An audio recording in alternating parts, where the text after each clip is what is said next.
Hello everyone, today we are going to be discussing the gender pay gap and why it's in the news and how it affects businesses. Although the issue of the gender pay gap has been around for many years, today we find ourselves wondering, does the gender pay gap actually exist? There is no right or wrong answer, but what we do know is that the media continues to bombard us with articles bringing light to the issue, and in doing so affecting many businesses. There are many reasons as to why people believe the gender pay gap does exist and reasons why it doesn't. We will be touching on that later on in the presentation. While researching companies affected by the gender pay gap, it's difficult to find accurate stats as companies today don't have to publish their gender pay gaps. However, this is changing as of April 2018, where all companies with more than 250 employees must publish their stats. To get an idea of the gender pay gap, we first need to look at the stats and statistics. The gender pay gap for employees in 2016 was 9.4% between males and females in full-time roles, with the gap for all employees being full-time and part-time being 18.1%, which when then compared to 1997, with the gap for full-time employees being 17.4% and all those employed being 27.5%. So the data does show that there's a gradual and steady fall. So we need to look at the reasons why. The first one is part-time. Those on part-time on average earn less per hour than their full-time counterparts, showing female part-time employees earning 6% more than male part-time employees in 2016. The second is occupation. The gender pay gap can also be affected by what occupation people are in, with a high percentage of women working in sectors such as administration and caring, which tend to be a lot lower paid. The third is having and caring for children. For all employees from the 22 plus age range, the gap is wider. This is due to caring for children. Economists have stated that having children changes the wants of a job, with more influence on working flexible hours, working from home, or to complete a project outside of a tight schedule. Apple is an example of a company who are addressing the problem of the gender wage gap. They state that they have fixed the gender pay gap for all their US employees. They have said that they are continuing to hire more women and more minorities according to the annual diversity report written in 2016.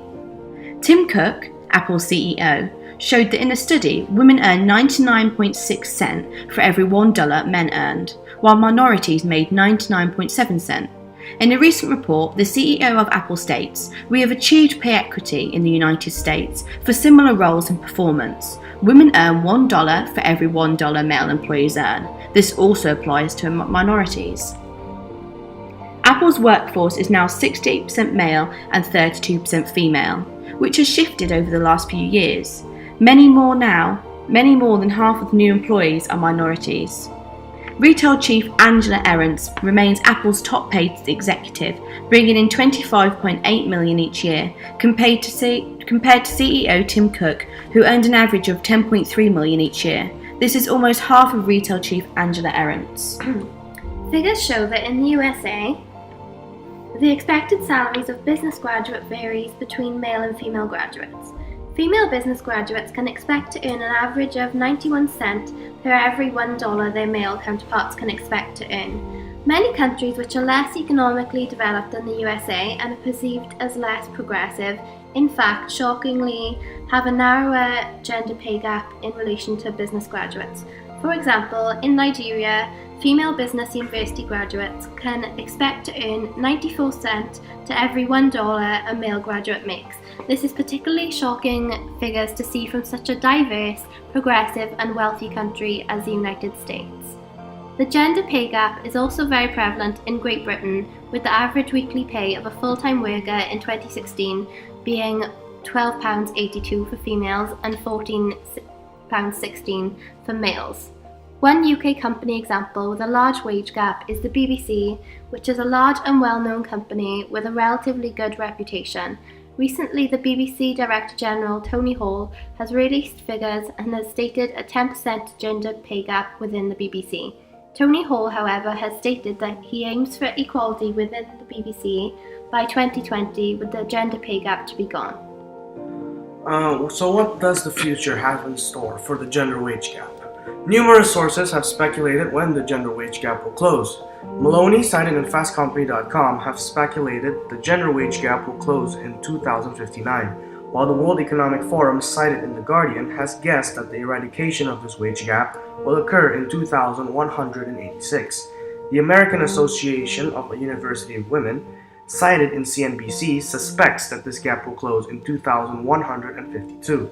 However, Pew Research Center has hypothesized that by 2020, millennial women will be earning more than men, due to women outpacing men in higher education.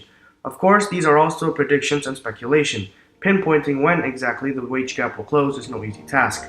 But the hypothesis made by Pew Research Center has been supported with a survey conducted by LendingTree. So in conclusion, we have discussed what the gender pay gap is, some statistics and facts about the gender pay gap, evidence of progress and no progress towards the Equal Pay Act, and what lies in the future for the gender pay gap. This is our bibliography, and thank you for listening.